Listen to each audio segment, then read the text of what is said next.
கொஞ்சம் போல செய்ய நான் இந்த வேதாந்த பள்ளியினுடைய அந்த கிராஜுவேஷனால கொஞ்சம் போல உங்களுக்கு அந்த சுருக்கமா சொன்னேன்.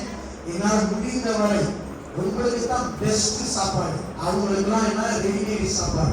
நீங்க சொன்னாங்க சொல்ல ஹோட்டல் சாப்பாடு சாப்பிட்டு போயிட்டாங்க. ஆனால் வீட்டு சாப்பாடு போட்டா உண்மையா வரப்போகுது. ஒரு நீங்க சொல்லுங்களேன். அப்புறம் பார்த்து உங்களுக்கு ஹோட்டல் சாப்பாடு பிடிக்குமா, வீட்டு சாப்பாடு பிடிக்குமா? சொல்லுங்களேன். எனக்கு எங்கதான் போனாலும் சரி, எங்க அம்மா என் தங்கச்சி மாடா இவங்க சமைக்கிறதா எனக்கு பிடிச்ச சமையல். சொல்லுவாங்க சொல்ல மாடா சமைச்சா எங்க அம்மா சமைக்கிற மாதிரியே சமைக்க, என் தங்கச்சி சமைச்சா அதே மாதிரி சமைக்க. சொல்லுங்களேன். சொல்லுங்க. நானும் எத்தனையோ ஹோட்டலுக்குலாம் ஆட்டோவை கொண்டு போயிட்டாரு, பெரிய பெரிய ஹோட்டலுக்கு. அங்கெல்லாம் சாப்பிட்டா மண் மாதிரி தான் இருக்கும். ஆனா இவங்க என்னத்தை தான் போடுவாங்க தெரியாது, மண்ணை போட்டாலும் சூப்பரா இருக்கு. சொல்லுங்க. அதனால இந்த காலங்களில் உங்களுக்கு நான் வீட்டு சாப்பாடை கொடுத்து விரும்புகிறேன். சொல்லுங்க. இயேசு 9ஆம் மணி நேரத்திலே இயேசு எலோயி எலோயி லாமா சபக்தானி என்று மீண்டும் சத்தமிட்டு கூப்பிட்டார். அதற்கு என் தேவனே என் தேவனே ஏன் என்னை. இந்த கேள்வி மிகவும் கோரமான சம்பவத்தின் மத்தியிலே இயேசுவின் வாயிலிருந்து பிறந்த ஒரு கேள்வியாக இருக்கிறது. என் தேவனே என் தேவனே ஏன் என்னை கைவிட்டு விட்டீர்? தேவகுமாரனை எப்படி தேவனால் கைவிட முடியும்? இங்க ஆங்கிலத்தில் சொல்லப்பட்டிருக்கிறது why have you left me? left என்று சொன்னால் கடந்து போய்விட்டேன். தேவகுமாரனை விட்டு தேவன் எங்கே தான் போயிருக்க கூடும்?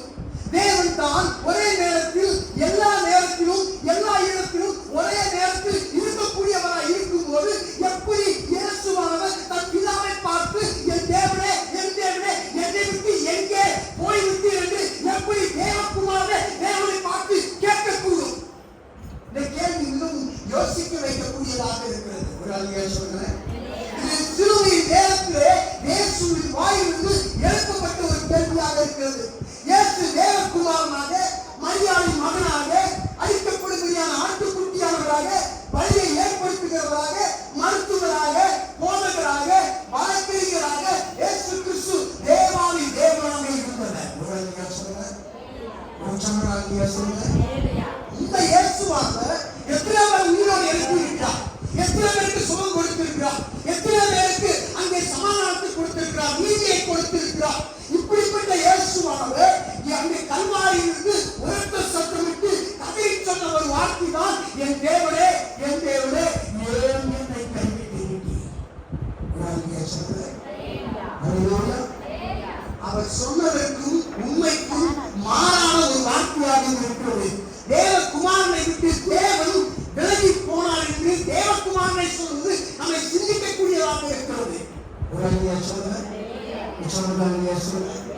தேவகுமாரனை விட்டு தேவன் எங்கேதான் போயிருக்கக்கூடாது.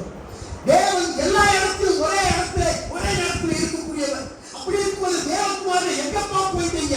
அப்படின்னா தேவகுமாரனை விட்டு தேவன் எவ்வளவு தூரம் கடந்தவராக இருந்து அவர் கண்ணுக்கு காணப்படக்கூடியவராக இருந்திருப்பார். என்னை விட்டு ஏன் போய்விட்டீர் என்று அவனால் எப்படி சொல்லக்கூடும்? முதலாவது அப்படியானால் தேவனால் அப்படி எங்கேதான் போயிருப்பார்? தேவகுமாரனை விட்டு அவர் எல்லா இடத்திலும் இருக்கக்கூடியவராக இருக்கிறவர். இந்த இறைவாக அவர் தியானிகள் அந்த வல்லுநர்கள் சொல்லுகிறார்கள், தேவன் மிகப்பெரியவர், அவர் நித்தியத்தை கடக்கும் போதே கல்லறைக்குள்ளும் அவரால் இருக்க முடியும் என்று சொல்லுகிறார்கள். அவர் கல்லறையிலும் பரலோகத்திலும் ஒரே நேரத்தில் இருக்கக்கூடியவராக இருக்கிறார். நித்தியமானவர். ஆங்கிலத்தில் இன்ஃபினிட்டி என்று சொல்கிறார்கள். கணக்கு மேத்தமெட்டிக்கல் இன்ஃபினிட்டி என்று சொன்னால் கணக்கே இட முடியாதது, அது எல்லை இல்லாதது, அது அளவிட முடியாதது. அதுக்குத்தான் இன்ஃபினிட்டி. தேவன் நிச்சயமானவராக இருக்கிறார். அப்ப ஆண்டவர் சொன்னாரு, என்னை கல்வாரி சிலுவையில் என்னை கைவிட்டு விட்டீராண்டவரே, என்னை கைவிடப்பட்ட சூழலில் நீ இன்னும் எனக்கு தேவனாகவே இருக்கிறீர்கள் என்று சொன்னார். ஒரு சொல்லுங்க. காரணம்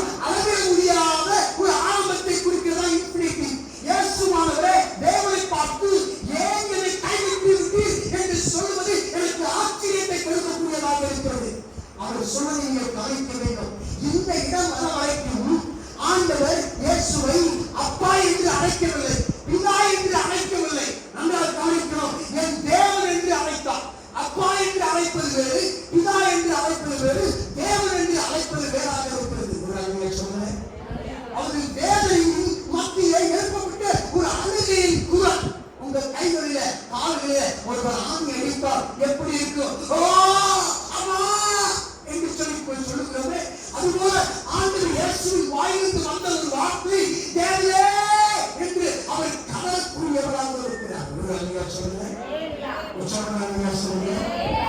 யாராவது உங்கள் கைகளிலும் காலில் ஆணி அடித்தால் நீங்கள் என்ன கதறினீர்களோ, யாராவது உங்களை வானத்துக்கு பூமிக்கு நன்றாக ஒரு கல்லறை ஒரு சிறுவை மரத்திலே தொங்க வைத்தால் என்ன வார்த்தை நீங்கள் சொல்லக்கூடுமோ, அப்படிப்பட்ட தேவனின் வார்த்தையை என் இயேசு சொன்னபோது என் தேவனே என்று அவர் வாயிலிருந்து வரக்கூடியதாக இருந்தது. ஒரு அழிய சொல்லுங்க, யாராவது உங்களை பார்த்து சபித்து அசைப்பாடி கொண்டிருக்கும்போது, ஓ சிறுவையை தொங்குகிற நீ ஏன் இறங்கி வா, இப்பொழுது நாங்கள் இவை நம்புவோம் என்று சொன்னபோது ஆண்டவர் அந்த வேதனை மத்தியில் ஒரு வார்த்தையை சொல்லக்கூடுமா? அவர் சொன்ன ஒரே ஒரு வார்த்தை தேவனே என்று சொல்லக்கூடியவராக இருந்தார். இன்னைக்கு அநேகர் உங்கள் கைகளில் ஆணி அடிக்காமலே நீங்க அநேகர் என் ஆண்டவரே என்று ஆண்டவர் பார்த்து கதறக்கூடியவர்களாக இருக்கும். தேவன் உங்களை கைவிடுவதற்கு முன்னாலே தேவனே என்னை யாப்பா கைவிட்டு என்று கதறக்கூடியவர்களாக இருக்கிறோம். தேவனே என்று என் கூரை வலியுறுத்தவே, அப்பா எனக்கு நெஞ்சு வலிக்கிறதே, கால் வலிக்கிறதே, ஐயோ தலை வலிக்கிறதே, ஐயோ என் பிள்ளைக்கு இப்படி நடக்குதே என்று சொல்லி நாம தேவன் கைவிடுவதற்கு முன்பதாகவே கதற ஆரம்பிக்கிறவர்களாக இருக்கிறோம்.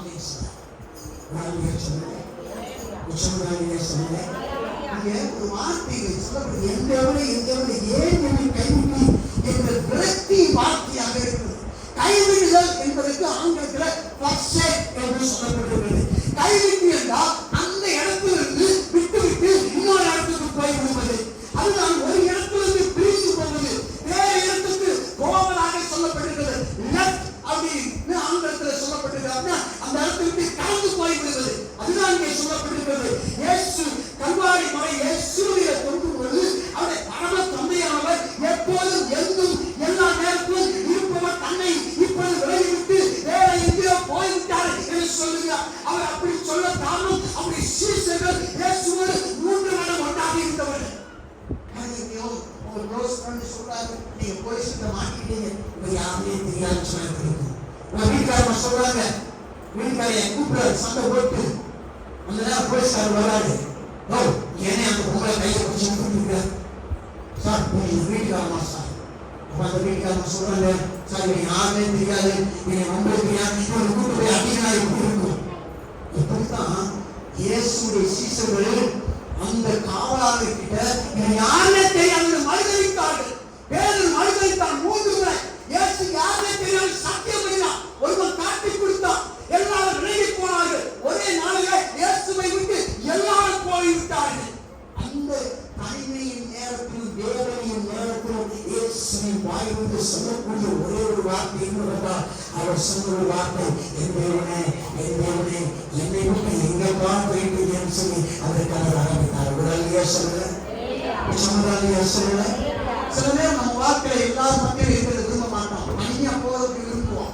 ஆனா நம்முடைய வாழ்க்கையே தனிமையா இருந்துட்டா, என்னடா என் வாழ்க்கை யாருமே வந்து கேட்க நானுமே பார்க்க நானுமே தனிமையில் இருக்கிறேன், அந்த தனிமையே சிலருக்கு நோயாக மாறிவிடுகிறது. தேவனாகிய கர்த்தர் இயேசு அந்த நேரத்தில் வரும் வரை அங்கே எல்லாரும் தன்னாட்டை இருப்பது போல இருக்கிறதாக இருந்தார். அந்த சிலுவையில தொங்கின அந்த மணி நேரத்தில் யாருமே இயேசுவோடு இல்லை. இயேசுவுக்கு பின்பதாக வந்த கூட்டங்கள் இல்லை, இயேசுடைய சீசர்கள் இல்லை, எல்லாரும் விலகின அந்த நேரத்திலே இயேசு உணர்ந்தது என்ன தெரியுமா? வேதனை மத்தியிலே ஆண்டவரே என் சீசர்கள் போயிட்டாங்க, என் மக்கள் போய்விட்டார்கள், எல்லாரும் கைவிட்டு விட்டார்கள், நீ இருந்து என்னை கைவிட்டு விட்டீரோ என்று அவர் கதறின வேதனை அனுபவமாக இருக்கிறது. எல்லா நேரமும் நீங்கள் தனிமையில் இருப்பதை விரும்ப மாட்டீர்கள். இயேசுவானவர் அப்படித்தான் தனிமையின் உச்சக்கட்டத்திலே ஒரு வார்த்தையை சொன்னவராக இருந்தார். சிலருக்கு நீங்க 5 பைசா கொடுக்காமலே அவங்களை ஆதாயப்படுத்தி விடலாம். பேசுவதற்கு யாராவது இருப்பார்கள் என்று எண்ணிக் கொண்டு இருப்பார்கள். அது விட்டு போனீங்கன்னா அவங்கள ஒரு ஆள் பார்த்து நினைச்சு பேசிக்கிட்டே இருப்பாங்க. இந்த கோட்டபர் என்ற பகுதிக்கு நான் ஊழியத்துக்கு போறேன். அந்த ஒரு ஐயா ஒரு தோப்பை எங்களுக்கு என்ன பண்ணுவார், டிபிஎஸ் போது எனக்கு ஓபன் பண்ணி கொடுப்பார். அந்த ஐயா இறந்து விட்டாரா என்று எங்களுக்கு தெரியாது. அந்த அம்மா போனோடனே கலர் வாங்கி கொடுத்தாங்க எங்களுக்கு. அப்பா அதை வச்சுட்டு அவங்களுக்கு தெரிந்தவர் போல பேசிக்கிட்டே இருக்க ஆரம்பிக்கிறாங்க. அம்மா வந்து பாட்டுக்கெல்லாம் சொல்லி தருவேன். ஆமாப்பா என் மகன் வருவாப்பா, வந்தோடனே நான் சொல்றப்பா எல்லாம் செய்யுங்கப்பா என்று சொல்லி அவர்களின் ஒருவரை போல எங்கிட்ட பேசிக்கிட்டே இருக்க ஆரம்பித்தார்கள். தனிமை அந்த அம்மாவை இருக்கிறது நாங்கள் உணர்ந்து கொண்டிருக்கிறோம். யாராவது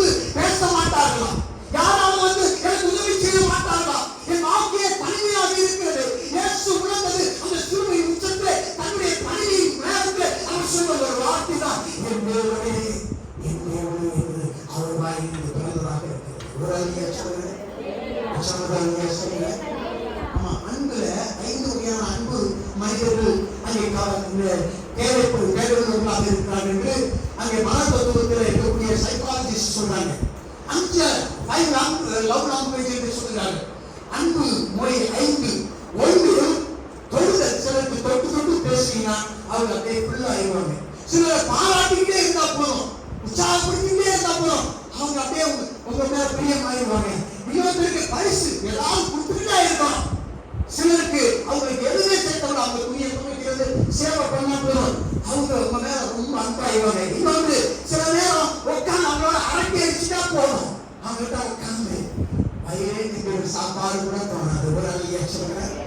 இதுல சிலருக்கு மாறி மாறி இருக்கும். சிலருக்கு தொட்டு பேசணும், பரிசளிக்கணும், சிலருக்கு உற்சாகப்படுத்தணும், சேவை செய்யணும், சிலருக்கு நேரம் செலவிடணும், அதில் பரிசளிக்கணும். இப்படி மாறி மாறியான இருக்கிறது. ஒவ்வொருவருடைய உணர்வுக்கு ஏற்றது போல ஒரு அழியா சொல்றேன். உற்சாகம் சொல்றேன். தேவனாகிய கர்த்தர் உங்களுக்கு கொடுத்திருக்கிற அந்த காலகட்டத்தில் உங்களுக்கு அநேக ஆதாயப்படுத்துவதற்கு நீங்க காசு பணம் செலவழிக்காம இந்த 5 லவ் லாங்குவேஜ் நீங்க யூஸ் பண்ணாலும் கூட அவங்க ஆண்டவர்களால் வழிநடத்தப்படலாம். ஒரு அழியா சொல்றேன். ஒருத்தர் நீங்க நண்பன் நிறுத்துன உங்களை தெரியாத சத்தியம் எப்படி இருக்கும், ஒருத்தவங்களை விட்டு போட்டால் எப்படி இருக்கும், உங்க சட்டையை அங்கே வியாபாரம் பண்ணி கொடுத்தால் எப்படி இருக்கும், அங்கே அநேக உங்களை குத்தி அங்கே சித்திரவதை படுத்தும் போது உங்களுக்கு எப்படி இருக்கும். அவர் உங்களுக்கு விரோதமாக இருக்குவார்கள். ஏசாயா 22:22 சொல்லப்பட்டிருக்கு. உங்களுக்கு உங்கள் சத்திற்கு உங்கள் குடும்பத்தாருக்கு சொல்லப்பட்டிருக்கிறது. ஏசாயா 2:22 வேதம் சொல்கிறது, நாசியில் சுவாசம் உள்ள மனிதரை நீங்கள் நம்ப வேண்டாம் என்று சொல்லப்பட்டிருக்கிறது. தேவன் வெளியேறி போய்விட்டதை போல இயேசுவுக்கு காணப்பட்டது. அதனால ஆண்டவர் சொன்னார், என் தேவனே தேவனே இப்ப எங்கப்பா போயிட்டீங்க. சில சொல்லுங்க, இந்த கனவுக்கு கண்ணே கட்ட மாட்டேங்குது, இந்த கனவு ஏண்டா எனக்கு இந்த வழியை குடிச்சிட்டோம். ஒரு ஆள் ஏன் சொல்லுங்க,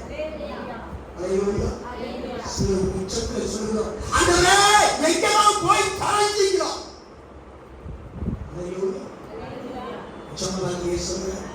அந்த வார்த்தைக்கு ஆட்டம் சொன்னார், கைப்பற்றி ஒரு ஆள் சொல்றேன். ஆமா, எங்க இருக்கிறீங்க ஆண்டவர்? காணாம ஆண்டவர், எந்த பக்கம் தேடி காணாம, நான் சர்ச்சுக்கு போய் தேடி காணாம, நான் வீட்டுக்கு போய் தேடி காணாம, என் வேலைக்கு தேடி காணாம, உங்களுக்கு தேடி பார்க்க எங்கப்பா போயிட்டீங்க, எங்கே காணாம ஆண்டவர்? நான் சிறுமியை பாறையப்பட்டு விட்டு தேவனை எங்கப்பா இருக்கிறீங்க, வாழ்க்கையை சொல்லுங்க, என் வீடெல்லாம் ஒழுங்கு ஆண்டவர், எங்கப்பா இருக்கிறீங்க? சொல்றேன், நீ எங்கேயும் இருப்பவர் போல் இருந்து எந்த பக்கம் பார்த்தாலும் நீங்க இருந்தீங்க. நான் கூப்பிடும் போது வந்து ஜபத்துக்கு பதில் கொடுத்தீங்க, அங்க குழுக்கு பாதையை கொடுத்து கேட்கும் போது குழுக்கு பாதையை கொடுத்தீங்க, அங்க வாசனை வெளியே வாங்கி சொல்லும்போது அங்கே அவனை உயிரோடு ஏற்படுங்க. எந்த பக்கம் பார்த்தாலும் இதாவே எனக்கு பதில் கொடுத்தீங்க. ஆனா இப்பொழுது எங்க ஆண்டவரே போயிருக்கீங்க?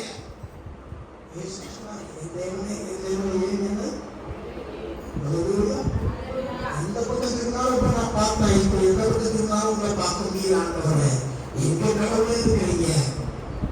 புத்தக கடையிலே ஒரு புத்தகம் இப்படி விற்கப்பட்டது, கடவுள் வேதனைப்படும் இடத்திலே இருக்கக்கூடியவர் என்று சொன்னேன். ஒரு ஆளுமையா சொன்னேன், உச்சமதான சொன்னேன். அதனால ஆமா, சில நேரம் நம்ம பையன் வந்துட்டா என்று சொல்லி கூப்பிடுகிறோம். அது மாதிரி வேதனையில் இயேசு சொன்னார், கல்வாரியில் இயேசு தொங்கிக் கொண்டிருந்த தன்னுடைய அந்த நிலையிலும் தேவன் அவனுக்கு இன்னும் தேவனாக இருக்கிறார் என்பதை அடையாளப்படுத்தி இயேசு பிதாவே தேவனே என்று அங்கே அழைத்தவராக இருந்தார். ஒரு அழியா சொல்றேன், என்ன எல்லாரும் சிறுவில் அறிந்திருக்கலாமப்பா, ஆனால் இன்னமும் நீ எனக்கு தேவனாக தான் இருக்கிறேன். ஒரு அழியா சொல்றேன், சொன்னார், அவன் என்னை கொண்டு பட்டாலும் அவர்கள் வைத்திருக்கிற நம்பிக்கை நான் எடுக்க மாட்டேன் என்று சொன்னான். ஒரு உச்சமதாலியா சொல்றேன், நான் எந்த சூழ்நிலைக்கும் போனாலும் நீ இன்னமும் எனக்கு தேவனாகவே இருக்கிறது என்று நாம காட்டி சொன்ன இயேசுவாக இருக்கிறார். ஒரு அழியா சொல்றேன், என் வார்த்தைக்குள் என்ன நடந்து கொண்டிருந்தாலும் நீ இன்னமும் எனக்கு தேவனாக இருக்கிறீர். எனக்கு நீ எங்கே இருக்கிறது தெரியாத அப்படினால் நீ என்னை விட்டு விலகிவிட்டு என்பது அல்ல அர்த்தம். என்னோடு நான் இருக்கிறேன், நான் பார்க்க முடியவில்லை, ஆனாலும் நீ இன்னமும் என் வார்த்தைக்குள்ளாக நீ தான் கடவுள், நான் அல்ல ஆண்டவரே என்று சொல்லிவிட்டார். கடவுள் இல்லாத மாதிரி தெரிஞ்சுன்னா நானே கடவுள் இல்லைன்னா ஆண்டவராக வந்து எனக்கு சொல்லக்கூடாது, நான் தான் செய்யணும் என்று சொல்லி அந்த வாழ்க்கைக்கு தாங்களே எஜமானர்களாக மாறிவிடுகிறார்கள். சொல்லுங்க, சொல்லுங்க.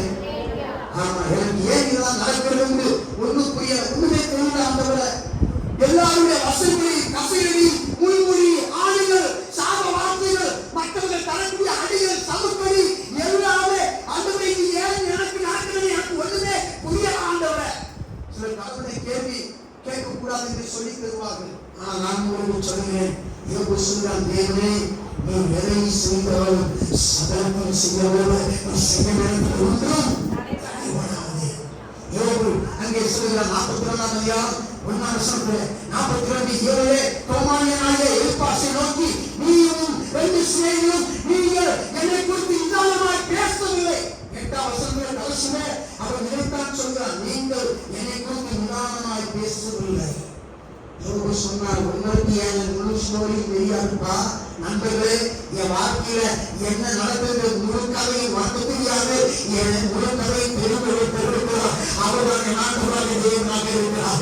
அவர் இந்த நேரத்தில் எல்லாருக்கும் இல்லைன்னா நான் இப்ப இருக்கிற மாதிரி உறுதியில கூட இருக்க மாட்டேன், நான் செத்து போயிருப்பேன். இந்த படுக்கை மத்தியிலும் என் தேவன் இன்னும் எனக்கு தேவனாக இருக்கிறார் சொன்னார் யோபு.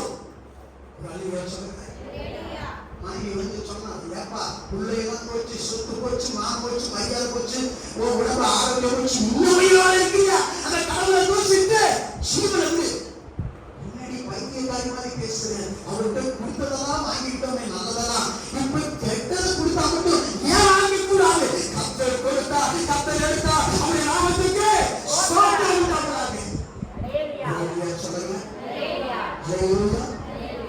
ஆமா, நினைக்கலாம் மற்றவங்க விட்டு விட்டு என்னைத்தானே எல்லாரும் பணி வாங்குறாங்க, என்னைத்தானே எல்லாருக்கும் மக்கள் வெறுக்கிறாங்க, எனக்கு தானே பெருமை செய்வாங்க, எங்க போனா எனக்கு தானே கெட்டதா நடக்குது, நல்லதுக்கு கடைசியும் கெட்டதுக்கு முந்தியும் நான் தானே மாட்டிக்கிறேன், எங்கெல்லாம் கெட்டது நடக்குதோ அதெல்லாம் அந்த இடத்துக்குலாம் நான் தான் போய் எதாச்சியா போய் நிற்கிறேன், கெட்டது எனக்கு வந்துடுது, எங்கெல்லாம் நல்லது நடக்குதோ அது எனக்கு தெரியாம போகுது, அங்க கடைசியா ஆரம்பிக்கிறது, எனக்கு ஏன் இப்படி நடக்க வேண்டும்?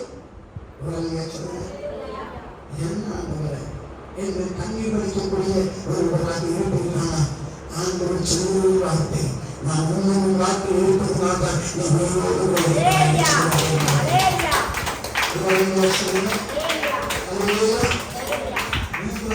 சரியாக போய் எதிர்த்தால் நானே நஷ்டப்பட்டு கிடக்கிறேனே, நானே கஷ்டப்பட்டு கிடக்கிறேனே, எப்படி எனக்கு மட்டும் நடக்கலாம்? ஆண்டவரே, நான் எடுக்காத போதே நான் எடுத்தேன் என்று சொல்கிறார்கள். அவங்க எங்களை எப்படி கெட்டவங்க பச்சை கொடுக்கிறாங்க. உங்கள் கல்வாரி நீங்கள் சந்திக்கும் போதுதான், உங்கள் சிலுவைக்கு நேராக நீங்கள் சந்திக்கும் போதுதான், நீங்கள் சிலுவையில் அறையப்பட்டதை போல உணரும் போதுதான் இந்த மொத்த நிகழ்ச்சியையும் தேவன் உங்களோடு கூட இருக்கிறாங்க பார்வையை நீங்கள் ஒருவரும் இழக்கக்கூடாதவர்களாக இருக்கிறீர்கள். உங்களுக்கு நல்லது நடக்கும்போது தேவன் உங்களோடு இருக்கிறார்கள், உங்களால் எளிதாக உணர முடியும். உங்களுக்கு கெட்டது நடக்கும்போது என் மக்கள் ஆண்டவர் இருந்தால் எனக்கு ஏன் இப்படி கைவிடலாம், எனக்கு ஏன் கெட்டது நடக்கணும் என்று சொல்லி என் ஆட்கள் ஆண்டவர் இல்லை என்று நீங்க முடிவுக்கு வந்துடக்கூடாது. அந்த கெட்டது மத்தியும் ஆண்டவர் இல்லைனா நீங்க உயிரோடையே இருந்திருக்க முடியாதா? என் தேவன் உங்களோடு கூட இருக்கிற படிக்காதா? இல்லை, நீ மூச்சு விட்டு கொண்டு இருக்கிறாய். தேவன் தான் உன் கெட்டதுக்குள்ளாகவும் அவர் இருக்கக்கூடிய தெய்வமாக இருக்கிறார். தேவன் தான் அந்த சம்பவங்களுக்குள்ளாகவும் இருப்பவர். காரணம், தேவன் நீ செல்லும் எந்த சூழலிலும் நீ செல்லுகிறதை விட மிக சீக்கிரமாக அந்த சூழ்நிலையை மாற்றக்கூடியவராக இருக்கிறார். உன் தோல்வியை சீக்கிரமாக மாற்றுவார், உன் வியாதியை சீக்கிரமாக மாற்றுவார், உன் துன்பத்தை சீக்கிரமாக மாற்றுவார். ஆனால் அந்த துன்பத்திலே நீ மாற்றமாக இருக்கிறாய் என்று நினைக்காதே. உன் மத்தியிலே தேவன் உன்னோடு கூட இருக்கிறவர் என்பதை சில தலைவரை உனக்கு உணர்த்துகிறவராக இருக்கிறார். அவர் எந்த சூழலை மாற்றக்கூடியவர். உன் சூழ்நிலை உன்னை அழித்துவிட முடியாததாக இருக்கிறது. அதுதான் அதனுடைய அர்த்தம். எந்த கஷ்டமா இருந்தாலும் அது உன்னை ஒருவரும் அழித்துவிட முடியாது. தேவன் அதுக்கு அனுமதி கொடுக்கிற பிசாசுக்கு ஆண்டவர் சொன்னார், யோபு உயிரை மட்டும் இருக்கிறேன்னு சொன்னார்.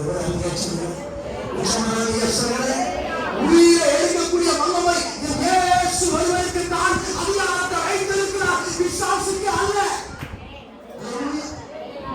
பயம் மாறணும். ஐயோ எனக்கு சாவு வந்துருக்கணும், நீங்க சாக மாட்டீங்க, இன்னும் 10 வருஷம் இருக்கீங்க, டாக்டர் கூட சொன்னாங்க செத்து போயிருமா, நீங்க உயிரோடு இருப்பீங்க. நீங்க சொல்லுங்க, நீங்க சொல்லுங்க. அல்லேலூயா. அந்த சூழலை வழியாக உன்னை தேவன் கடக்க செய்யக்கூடியவராக இருக்கிறார்.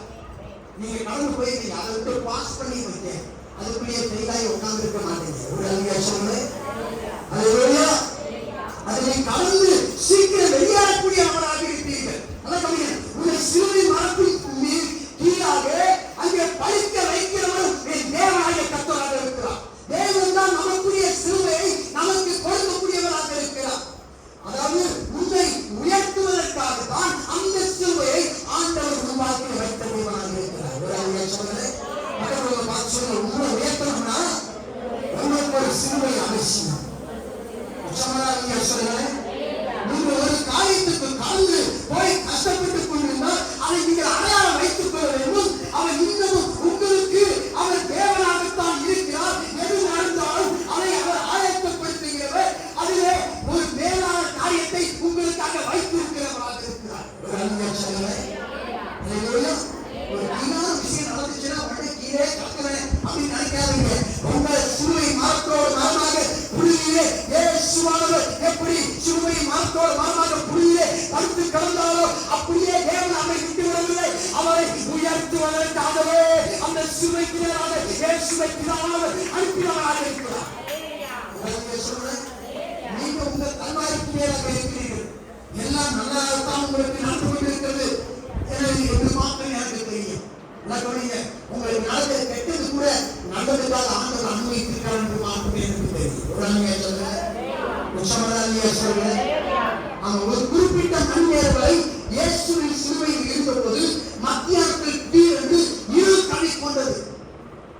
இயேசு இல்லாத வாழ்க்கையிலே ஈஸியாக வாழ்ந்தது.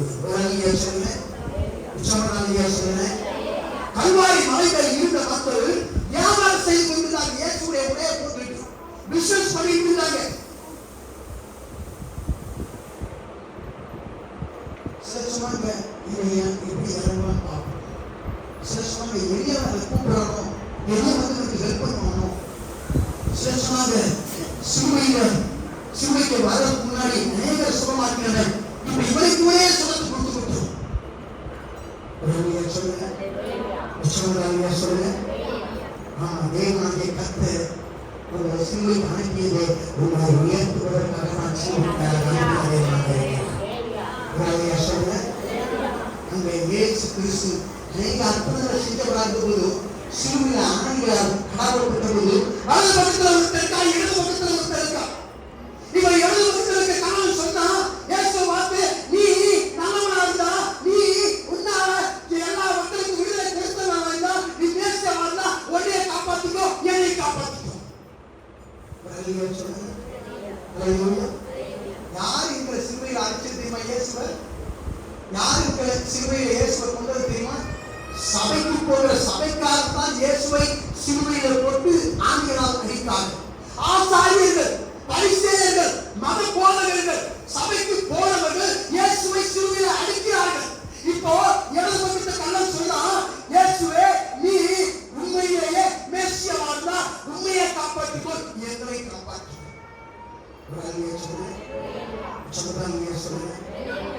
நீங்க அப்படிதான் நம்முடைய வாழ்க்கையில் இருப்பாங்க. சில கிறிஸ்தவர்கள், சில விசுவாசியர், சில போதகர்கள் என்ன சொல்லுவாங்க? உங்களை குத்தி குத்தி பேசிக்கிட்டே இருப்பாங்க. ஒரு பெரிய ஜெபம் பண்றாங்க, ஒரு வாழ்க்கையிலே ஒண்ணுமே நடக்கலையே, இவருக்கே இன்னும் வைத்தவரை மாறலையே, இவருக்கே இன்னும் தலைவலி மாறலையே, இவருக்கே இன்னும் பிள்ளையே வரக்கூடிய இவருடைய பிள்ளைய இன்னும் செய்யலையே. இடது பக்கத்துக்கான இப்படித்தான் இயேசுவை யாருமே புரியாதமாக இருந்தான். இந்த வலைப்படத்துக்காக இருந்தான். அவன் சொன்ன இடது பக்கத்துக்காக பார்த்து சொன்னான், ஏடாதே நீயும் நானும் எவ்வளவு தப்புகள் செஞ்சுட்டு இந்த சிலுவையில தொங்குகிறோம். இதுக்கு மேலான தன்னையே கைவிடுகிறவர் பாத்திரவான்கள், தகுதியானவர்கள். ஆனால் இவரோ ஒரு தவறு கூட செய்யாதவர். நம்ம செஞ்ச தப்பு ஒன்று கூட அவர்கள் செய்யல. இந்த தண்டனை உங்களுக்கு தகுதி இல்லாத அப்படி இருக்கும்போது அவர் சும்மா இயேசுவை பார்த்து சொன்ன, இயேசுவே உங்க ராஜ்யத்துல நீங்க வரும்போது என்னையும் நீங்க சொல்றாங்க. ஒரு ஆள் சொல்லுங்க. ஒரு விஷயத்தை நான் புரிந்து கொள்ளணும். இயேசு இங்க யாரா தொங்கிட்டு இருக்கிறாரு? ரட்சகரா விடுதலை கொடுக்கிறவராக இவனை இணையான தண்டனை கைதியாக தொங்கிட்டு இருக்கிறார். அங்க இருக்கிறவனும் தண்டனை பெற்றவன், இயேசுவும் தண்டனை பெற்றவர், வலது பக்கத்திலும் தண்டனை பெற்றவர். ஆனா வலது பக்கத்துக்கு அல்ல, இயேசுவை குற்றவாளியா பார்க்கல, இயேசுவை தேவ குமாரனாக குற்றவாளி ரூபத்தில் தொங்கிக் கொண்டிருந்த போதும் அவரை பார்த்தபடியினால, அவரை தேவகுமாரன் நம்பியபடியினால இயேசுவை பார்த்து சொன்னா, இயேசுவே உங்க ராஜ்யத்துல வரும்போது என்ன இல்லைங்க கொஞ்சம் நினைச்சுக்கீங்க அப்படின்னு சொன்னான். ஒரு ஆளுங்க ஆண்டு இயேசு என்ன சொல்ற தெரியுமா? அவன் ஒரு நாள் கூட சர்ச்சுக்கு போல, ஒரு ரூபாய் கூட காணிக்க போடல, ஒரு நாள் கூட அவன் என்ன செய்யல, ஜெபம் பண்ணல, ஒரு நாள் கூட ஆராதிக்கல, ஞானஸ்நானம் எடுக்கல, எதையுமே செய்யல. அந்த நைட்டே உடனடியாக இயேசுவோடு கூட பழகப்பட்ட அவர் கடந்து சென்றவராக மாறி போனாங்க. சாயந்தரத்துக்கு 3 பேர் ஒரே நேரத்தில் சிலுவையில் அறையப்படுறாங்க. எவ்வளவு பக்கத்துக்கல்ல பாவத்துக்காக அவன் அங்கே அவன் சிலுவையில் அறையப்படுறான். பாவத்திலேயே வாழ்ந்து பாவத்திலேயே முடிச்சுடுறாங்க வாழ்க்கைய. வலது பக்கத்துக்கல்ல பாவத்தில வாழ்ந்தாலும் அவன் பரிசுத்தமாக பரலோகத்துக்கு போய் விடுகிறான். அந்த நடுவில் இருந்தவரோ பாவமே செய்யாம எல்லாருடைய பாவத்திற்காக தன் உயிரை கொடுக்கிறாங்க. ஒருத்தர் பாவத்திலே மரித்தான், இன்னொருத்தர் பாவத்திலிருந்து வெளியே வந்து மரித்தான், இன்னொருத்தர் பாவத்திற்காக மரித்தார். அவர்தான் என் ஆண்டவராகிய இயேசு கிறிஸ்துவாக இருக்கிறார். ஆமா, நிச்சயமா உங்களையே விடுவித்துக்கொள், எங்களை விடுவித்துக்கொள். பரலோகத்துக்கான உங்களுக்காக காத்துக்கிட்டே இருக்கிறார். எத்தனையோ மக்கள் கண்ணீர் இருக்கிறார்கள். யாராவது நல்ல வார்த்தை சொல்ல மாட்டாங்களா? இயேசுவை பார்த்து நிந்தித்த அந்த இடது பக்கத்து கல்லனுக்கு அவன் ஒரு வார்த்தை பதில் சொல்ல. இயேசு வலது பக்கத்து கல்லன் அவர் பக்கத்துல காத்துக்கிட்டு இருந்தார். உங்க வார்த்தை என் வார்த்தையும் ஆண்டவர் சில வலது பக்கத்து கல்லர்களை நம் பக்கத்தில் வைத்திருக்கிறார். நான் போய் அவரை சந்திக்க முடியாது. சொல்லுங்க, உங்களை பார்த்து யாராவது குறை சொல்லிக்கிட்டே இருந்தாங்கன்னா இந்த காலை வாங்கி இந்த காலை விட்டுட்டு ரொம்ப மூலமா ஆண்டவர் தெரிஞ்சுக்கிறதுக்கு ஆவலா இருக்கிற வலது பக்கத்து கல்லன் தேடி போகிறீங்க. வேற உங்க கையில யாரையும் ஆண்டவர் வைத்திருக்கிறார். ஒரு அன்னைய சொல்லுங்க, எனக்கு சாயந்தரம் பார்க்க ஒருத்தர் வந்தார். பேர் சொல்ல விரும்பல. அவர் சொன்னார், நீங்க ரொம்ப முடியாம படுக்க நடக்கவே முடியாம அசத்த முடியாம இருக்கீங்க கேள்விப்பட்டேன். ரொம்ப நல்ல பேர் இருக்கீங்களா? அந்த வாய்ப்படியில சாவுக்காக காத்துட்டு நிறைய பேர் இருக்காங்க. இவங்க சொல்லி நான் ஆண்டவரை பார்த்து ஆண்டவரே அவங்க பத்தியில இன்னமும் என்னை ஓட வைக்கிறீங்க, அதற்காக உனக்கு நன்றி. அவங்க முடியல கைய மட்டும் இல்ல, இன்னும் அட்ரஸ் இல்லாம அவங்க மாத்துறீங்க. நான் நம்புறேன். என்னைய விளக்கோட வச்சிருக்கேன், அதுக்காக நன்றி சொல்லுங்க. ஒரு காரணம் நீங்க ஜெபித்த போது சில குழுக்கள் இருந்து ஆக அடர்ந்து இருக்கலாம். சில செவிகளுக்கு செவிகள் தருவிருக்கலாம். பிசாசு பிடித்தவர்களுக்கு அங்கே பிசாசு பிடித்து விடுதலை கிடைத்திருக்கலாம். திருமணம் ஆகாதவர்களுக்கு திருமணம் ஆகியிருக்கலாம். வீடு இல்லாதவர்களுக்கு வீடு கிடைத்திருக்கலாம். வேலை இல்லாதவர்களுக்கு வேலை வாய்ப்பு கிடைத்திருக்கலாம். ஆனால் இப்போதோ நீங்கள் உங்களுடைய சொந்த சூழ்நிலை, தொங்கப்பட்ட சூழ்நிலை, உங்களை நீங்களே பிடித்துக் கொள்ள முடியாத சூழ்நிலை இருக்கும்போது சில கல்வர்கள் உங்களை பார்த்து கேட்டுவிடும்படியாக கையாசப்படும்படியாக வருவார்கள். அவர்களுக்கு நீங்க செவி கொடுக்கவே கூடாது. உங்களுக்காக என் மனசனை வாழ்க்கை வச்சுங்க, இவனை கொண்டு பிடிங்க, சொல்லிக்க வைப்பீங்க, இவனை கொண்டு சத்தியத்தை அறிய வச்சுங்க, இன்னும் அதிகமாக ஓட வச்சுங்க என்று சொல்லி நீங்கள் வேண்டும் என்று சில அங்கே வலது பக்கத்தில் தலைவர் உங்களுக்காகவே ஆண்டவர் வைத்திருக்கிறார். அவர்களுக்காக ஓட வேண்டியவர்களாக இருக்கிறீர்கள்.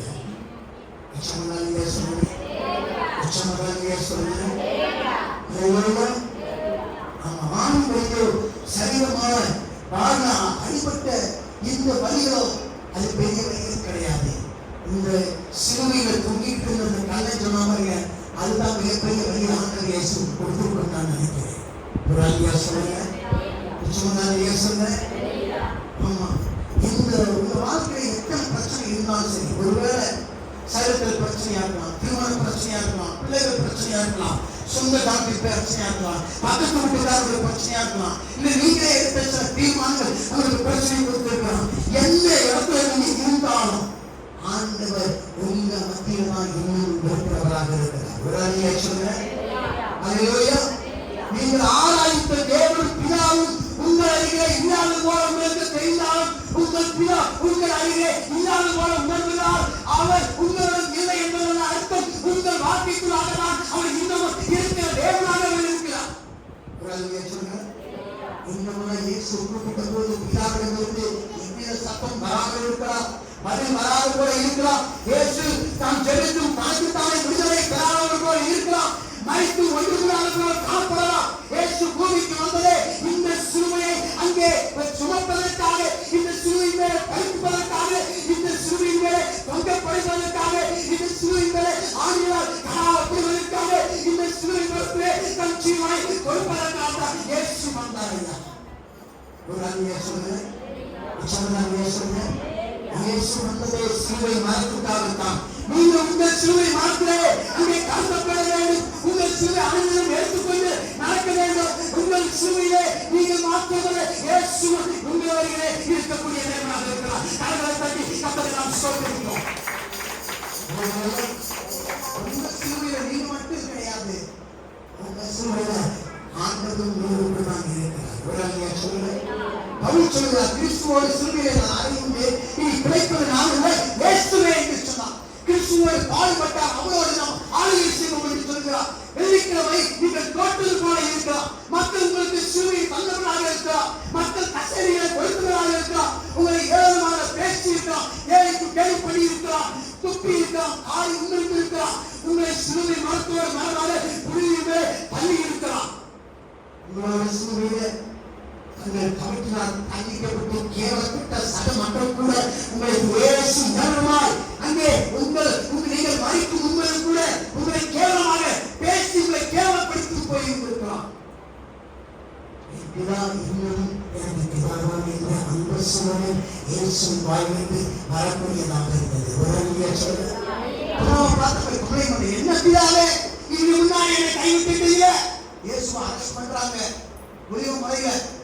பேரு கத்தி எடுத்து அவனுடைய காலை வெட்டுறான். பேரு உன் பட்டயத்தை என்ன பண்ணு, உன் வயது போடு. என் ஆண்டவர்கிட்ட கேட்டா 1000க்கு அதிகமான அங்கே தொடர்புகளை அனுப்பி நீங்கள் ஒன்றுதான் ஆக்க முடியும். ஆனா நான் அதுக்கு வரல, இந்த சூழலை சுமப்பதற்காகவே வந்தேன் என்று சொன்னீங்க. ஒரு அணியா சொன்னாங்க. உங்க சிலுவையில உங்களுக்கு உயர்வே கிடையாது. இயேசுவுக்கு சிலுவை இல்லைன்னா இன்றைக்கு அவர் ரட்சகராக இருந்திருக்க முடியாது. இயேசு சிலுவையில மரித்தா அவர் 3ஆம் நாள் உயிரை எழுந்திருக்க முடியாது. ஒரு அணியா சொல்லுங்க. அப்ப ஏன் ஆண்டவர் இயேசு இந்த வார்த்தையை சொல்லணும்? ஏன் கேட்டீங்கன்னா, உங்க பாவமும் என் பாவமும் இயேசுவை பிதாவையும் ஒரு நிமிடம் பிரித்து விட்டது. ஒரு நிமிடம் இயேசு பிதாவை பார்க்க முடியவில்லை. நம்முடைய பாவம் இயேசுவை அவருக்கு விட்டாக்கி விட்டது. இயேசு பிதாவை பார்க்க முடியாமல் செய்து விட்டது. அதனால அந்த ஒரு அந்த பிரிவைக்குள்ள இயேசு பிதாவிடம் அங்கே அந்த பிரிவை விரும்பாதவராக இந்த வார்த்தையை சொன்னாரு. என்ன பார்ப்பீங்க, உங்களை பார்க்க முடியலையே என்று சொல்லி கதறக்கூடியவராக இருந்தார். ஒரு அணியை சொல்லுங்க. உச்சமதானியை சொல்லுங்க. அல்லேலூயா, அல்லேலூயா. நீங்கள் ஒருவேளை உங்கள் கல்வாரிக்குள் போய் கொண்டிருப்பீர்களானால் உங்களுடைய வெள்ளிக்கிழமையாவது உங்களுக்கு கெட்ட வெள்ளிக்கிழமையாக இருந்திருக்கலாம். ஆனா கொஞ்ச நாளைக்கு பொறுத்துக்கிட்டீங்க போதும், உங்களுக்குரிய ஞாயிற்றுக்கிழமை ஒன்று உங்களுக்காக காத்துக் கொண்டிருக்கிறது. அந்த ஞாயிற்றுக்கிழமை எவர் உங்களை தடுத்து நிறுத்தவே முடியாததாக இருக்கிறது.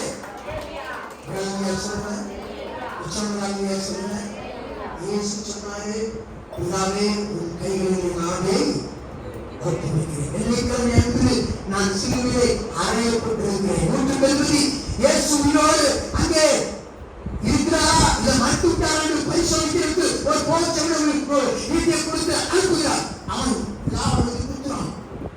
இயேசு ஏற்கனவே சொல்லிட்டார், தேவகுமாரனுடைய சரீரத்தை சிலுவையிலே அவர்கள் அங்கே இறக்கி ஒருவரையும் அங்கே முன்பு வைத்திராத தீய கல்லறையிலே வைத்தாங்க. யோசேப்பு அறிவித்திய என்பவருடைய கல்லறை அங்கே இருந்தது. அங்கே இயேசுவை மூடி போட்டு விட்டார்கள். பிசாசு பார்த்தான், இயேசுடைய கலை முடிஞ்சிச்சு, இனி அவருடைய ராஜ்யம் முடிஞ்சிச்சு. இயேசுவை வாயிலிருந்து சொல்லிட்டாரு, எல்லாம் முடிந்தது, பிதாவே என் ஆவி உன் கையிலே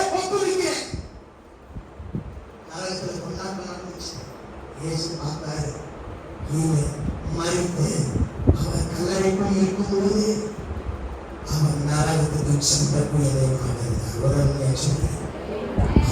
இருக்கும்போதே உன் வீட்டில் இருக்க உன் மகன்கிட்ட கிரியை செய்கிறவன். நீ இங்க இருக்கும்போதே உன் வீட்டில் இருக்கிற கணவர்கிட்ட கிரியை செய்கிறவன். நீ இங்க இருக்கும்போதே உன் தாய்கிட்ட கிரியை செய்கிறவன். நீ இங்க இருக்கும்போதே உன் மனைவிகிட்ட கிரியை செய்கிறவன். நீ இங்க இருக்கும்போதே உன் பெற்றோரை கிரியை செய்கிற வல்லமையுள்ள தேவனாக இருக்கிறார். தூரத்துக்கு சமீபத்துக்கு நான் ஒரே தேவன் என்று சொல்லியிருக்கிறார். வெள்ளிக்கிழமை உங்களுக்கு துக்கத்தை கொடுத்திருக்கிறார். உங்களுக்கான ஞாயிற்றுக்கிழமை காத்துக் கொண்டிருக்கிறது. இயேசுவை சிலுவையில் அடித்தவர்கள் இப்போது செத்து போய்விட்டார். கல்லறை போட்டு மூடிவிட்டு அங்கே அவர்கள் முத்திரை போட்டார்கள். ரோம போர் செல்வதே அந்த முத்திரை ரோம போட்டவர்கள் 16 காவலாளிகள் அங்கே காத்துக் கொண்டிருக்கிறார்கள். 4 பேராக 16 பேர் அங்கே மாறி மாறி வாட்ச் பண்ணிக்கிட்டே இருக்கிறாங்க. ஞாயிற்றுக்கிழமை காலை வந்தபோது என்ன நடக்கிறது என்று பார்த்துக் கொண்டிருக்கிறார்கள். சனிக்கிழமை ஒன்றும் நடக்கவில்லை. இயேசு நரகத்துக்கு சென்று பல்லவத்துக்கு செல்கிறார். பிதாவை இந்த உலகத்துடைய எல்லாருடைய பாவத்துக்கான அந்த தன்னுடைய பரிசுத்த ரத்தத்தை பிதாவின் கையிலே கொடுக்கிறார். இயேசு கொடுக்க செல்லும் போது ஆபிரகாம் பார்க்கிறான், அங்கே ஈசாக்கு பார்க்கிறான், யாக்கோபு பார்க்கிறான், தாவீது பார்க்கிறான். மரித்த பரிசுத்தவான்களெல்லாம் இயேசுவை அங்கே கணம் பொருந்தியவராக பார்த்துக் கொண்டிருக்கிறார்கள். முழு பரலோகமும் அங்கே கணம் பொருந்தியவராக பார்த்துக் கொண்டிருக்கிறது. இயேசுடைய கையிலே பரிசுத்த ரத்தத்தை பிதாவோடு வாங்கிக் கொண்டு அவர் சொல்லுகிறார், இப்போது எனக்கு இணையான தேவனாக நீ இருக்கிறீர் என்று இயேசுவை பிதாவாகிய தேவனுக்கு தேவனாக அவரை மாற்றுகிறார். நீதான் தேவான தேவன் என்று சொல்லுகிறார். உடனே இயேசு மரித்து பரலோகத்துக்கு போனவுடனே பிதாவானவரால் பரலோகத்தின் அந்த ஜீவ கிரீடத்தை பெற்றுக் கொள்கிறார். பரலோகத்தின் சாவி வாங்கிக் கொண்டு நேராக நரகத்துக்கு சென்று நரகத்தில் இருக்கக்கூடிய பிசாசின் இலக்கைகளை குறித்து ஏற்கனவே பிசாசானவன் வைத்திருந்த திருட்டாய் வாங்கியிருந்த ஆதாமியுடைய கிரீடத்தை அவர் கையில் எடுத்துக் கொண்டவராக நரகத்தின் சாவியை எடுத்துக் கொண்டவராக தூரத்துக்கு இறங்கி வந்தார். ஒரு உலகத்தில் வந்தபோது 3ஆம் நாளிலே கல்லறை வெடிக்க ஆரம்பிக்கிறது. கல்லறை திறக்க ஆரம்பிக்கிறது. போற்றவர்கள் மயங்கி விடுகிறார்கள். அங்கே வெள்ளிக்கிழமை கும்பிடக்கூடிய சிலுவை அங்கே சிலுவையிலேயே வைத்திருக்க முடியாமல் சிலுவையிலிருந்து ஆண்டவர் இயேசு அந்த மரணத்திலிருந்து ஞாயிற்றுக்கிழமை உயிரோடு எழுதுகிறவராக இருக்கிறார். சொல்லுங்க ஞாயிற்றுக்கிழமை காலை இயேசு உயிரோடு இருந்தார். அதனால நீங்களும் அவரை ஆராதிக்கிறவர்களாக இருக்கிறார். சொல்றேன், உங்க வெள்ளிக்கிழமை உங்களுக்கு துக்கத்தை கொடுத்திருக்கிறோம். ஞாயிற்றுக்கிழமை உங்களுக்குரிய மனதை உங்க கையிலே கொடுக்கக்கூடியதாக இருக்கிறது. நான் ஏன் கல்வாரி அனுமதிக்குள்ளாக போக வேண்டியதில்லை என்பதை நான் இப்பொழுது புரிந்திருக்கிறேன் என்று இயேசு சொன்னவராக இருக்கிறார். வெள்ளிக்கிழமை அன்று கல்வாரியிலே நான் கதை கொண்டிருந்தேன். ஞாயிற்றுக்கிழமை காலை நான் சத்தமிட்டு துதித்துக் கொண்டிருக்கிறேன். கல்வாரியிலே எல்லா விதமான பலிகளை நான் அனுபவித்திருக்கிறேன். ஆனால் கல்வாரியிலே நீ ஞாயிற்றுக்கிழமையிலே எல்லா வல்லமைகளையும் என் கைகளை ஏந்தியவராக நான் இருக்கிறேன். சொல்லுங்க, கல்வாரியிலே நான் மற்றவர்கள் பரிகாசம் பண்ணப்பட்டவராக இருந்தேன். ஞாயிற்றுக்கிழமையோ நானே அவர்கள் மத்தியிலே பேசப்படக்கூடியவராக இருக்கிறேன். உங்களுக்கு என்னவெல்லாம் தேவையோ அதெல்லாம் உங்களுக்கு கொடுக்கிறதுக்கு உங்களை ஞாயிற்றுக்கிழமை காலையில ஆண்டவர் உங்களுக்கு கொடுக்கிறதுக்கு அவர் ஆயத்தமுள்ள தேவனாக அவர் கைகளை ஏற்படுத்தவராக இருக்கிறார்.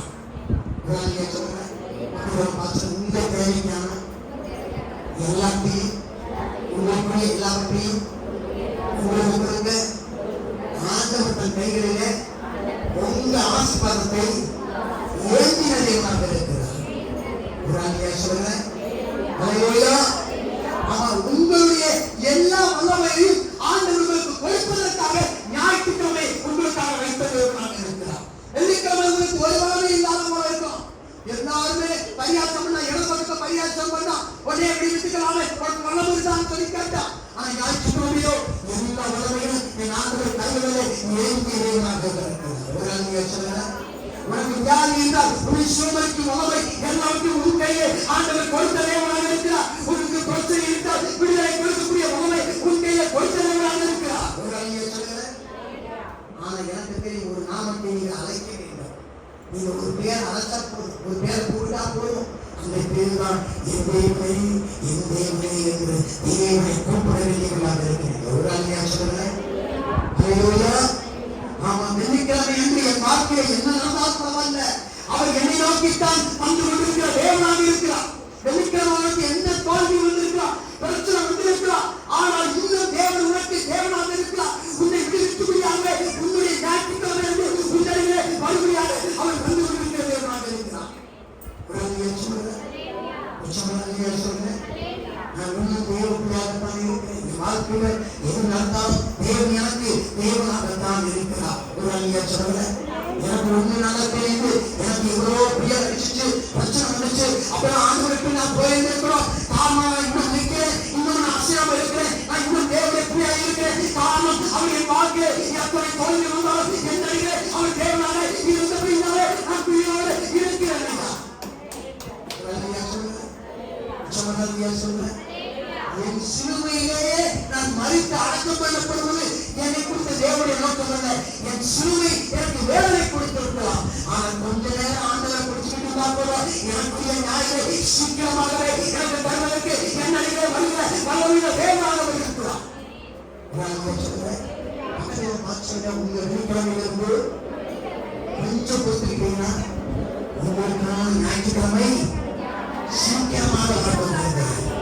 யாரும் உங்களை தடுக்க முடியாது, யாரும் உங்களை அடக்க முடியாது, எவரால் அடக்கப்பட முடியாத ஜெயம் உங்களுக்காக காத்துக் கொண்டிருக்கிறது. கரங்களை தட்டிக்கத்தை நாம் சோதரிக்கிறோம். சொல்றேன், அவன் உங்களுக்கான கதவு திறக்கப்பட்டிருக்கிறது. கிறிஸ்துவோடு உள்ள உறவுகள் மிக முக்கியமானது.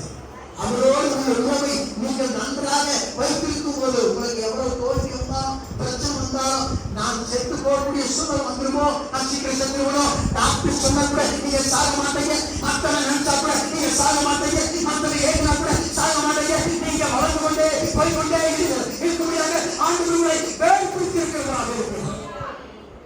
சொல்றேன், தேவன் உங்களோடு எல்லா நேரமும் இருக்கிறார். உங்களோடு இருந்ததால் தான் நீங்கள் இதுவரை இருக்கிறீர்கள், இதுவரை வந்திருக்கிறீர்கள், இதுவரை சுவாசித்துக் கொண்டிருக்கிறீர்கள், இதுவரை நடந்து கொண்டிருக்கிறீர்கள், இப்படியாக வாழ்ந்து கொண்டிருக்கிறீர்கள். இதனால் இப்படி வாழ்ந்தால் கூட நீங்க வாழ முடியாதீங்க. ஒரு அழகிய சொல்றேன், அவர் உங்களுடைய பொருளோடு பயன்படுத்திக் கொண்டிருக்கிறார். ஒரு அழகிய சொல்றேன், சும்மா அழகிய சொல்றேன், நீ இருக்கிற பூமி பரிசுத்தமான பூமி. ஒரு அழகிய சொல்றேன், அவர் இங்கதான் உலகத்தில் இருந்து கொண்டிருக்கிறார். ஒரு அழகிய சொல்றேன், அவர் உங்க இடத்துல உங்களை பார்த்து கொண்டிருக்கிறார். அவர் அங்கே கொண்டு வந்திருக்கிறார், அவருக்கு வேலை மத்தியில் கொண்டு வந்திருக்கிறார், பிரச்சனை மத்தியில் கொண்டு வந்திருக்கிறார், எத்தனையோ மந்திரி முந்தித்தோடு உங்களை கொண்டு வந்திருக்கிறார். எத்தனையோ நீங்கள் உங்க வாழ்க்கையை மாற்றிக் கொள்ளக்கூடிய நிலையில நீங்கள் இருந்தபோது ஆண்டவர்கள் உங்களோடு தப்பிவிட்டு அவர் கொண்டு வந்திருக்கிறார். காரணம் உங்களுடைய சிலுவையிலேயே நீங்கள் மறிக்க முடியாத உங்களுடைய ஞாயிற்றுக்கிழமை நீங்கள் பார்க்க வேண்டும் என்பதற்காக.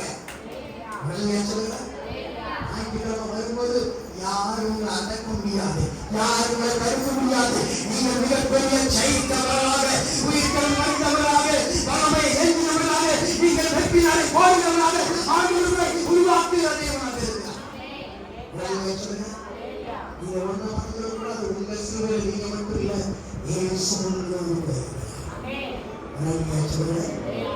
தொழுதியிலே இயேசு படிக்கும்போது சிலுவையை மறக்க ஒரு மரமாக எல்லா சீசனையும் ஓடின போது, எல்லா நிலையும் ஓடின போது இயேசு சொன்ன ஒரு வார்த்தை, என் தேவனே ஏன் என்னை கைவிட்டீராண்டவர்.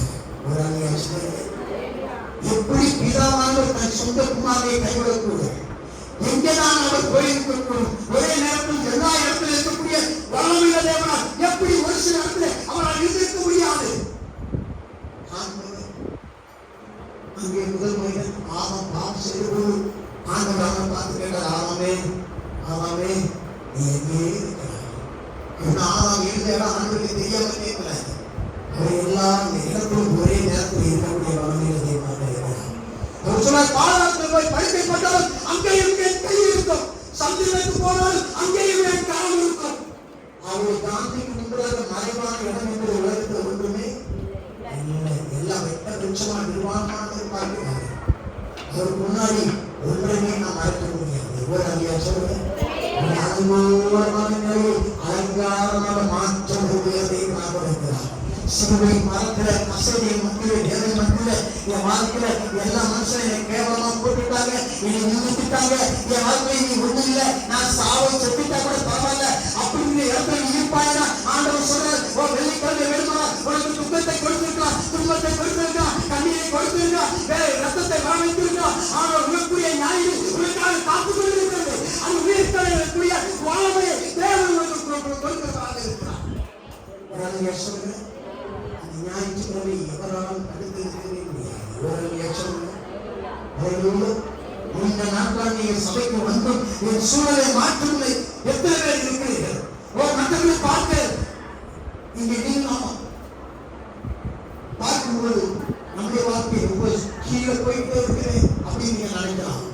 ஆனா நீங்க கீழே போனதான் மேலே போட முடியும். ஊராளியா சொல்றேன், கரைக்கு கீழே விழுந்தால்தான் நீங்க மேலே உயர்த்தப்பட முடியும், நீங்க மறித்தால்தான் உயிர்ப்பிக்கப்பட முடியும்.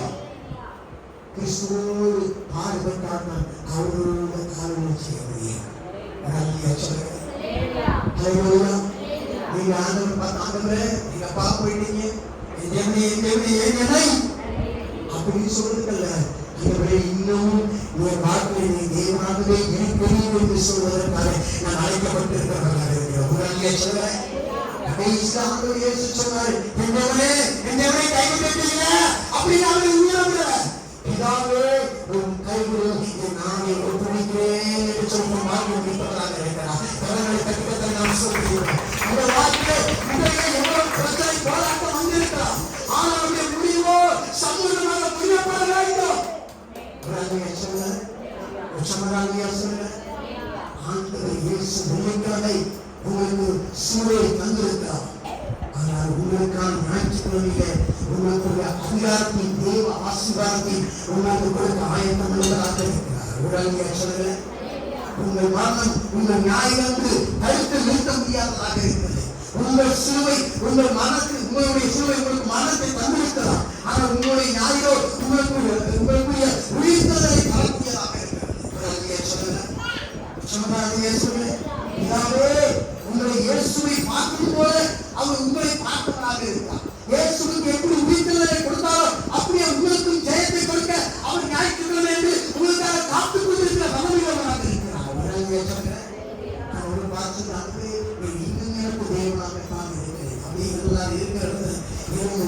ஆண்டவர் பார்த்து சொல்லுங்க, ஆண்டவரே நீர் இன்னும் என் வாழ்க்கை இல்லை என்றார், என் வாழ்க்கையை விட்டு விலகி போயிருக்கிறேன், நான் அழித்து போயிருக்கேன், ஆண்டவரே நான் உயிரோடு இருந்திருக்க மாட்டேன், ஆண்டவரே இதுவரை நான் வந்தது உங்க பிரசனம் வரை வந்ததுக்கு காரணம் நீங்க என்னோட இருந்ததுனால இந்த இடத்து வரைக்கும் நான் வந்திருக்கேன், ஆண்டவரே நீங்க மட்டும் இல்லைன்னா நான் உயிரோடு இருந்திருக்க முடியாது, ஆண்டவரே என்னுடைய வெள்ளிக்கிழமை வேண்டுமானா எனக்கு வேலையை கொடுத்து கொண்டிருக்கலாம், நான் ஒருவேளை வெள்ளிக்கிழமை வந்திருக்கலாம், ஆனா தேவனாகிய கர்த்தர் சொல்கிறார், ஒரு வெள்ளிக்கிழமை உன்னை சீக்கிரமாக ஞாயிற்றுக்கிழமைக்கு மேலாக விடுவிக்கிற வல்லமையுள்ள தேவன் என்று சொல்கிறார்.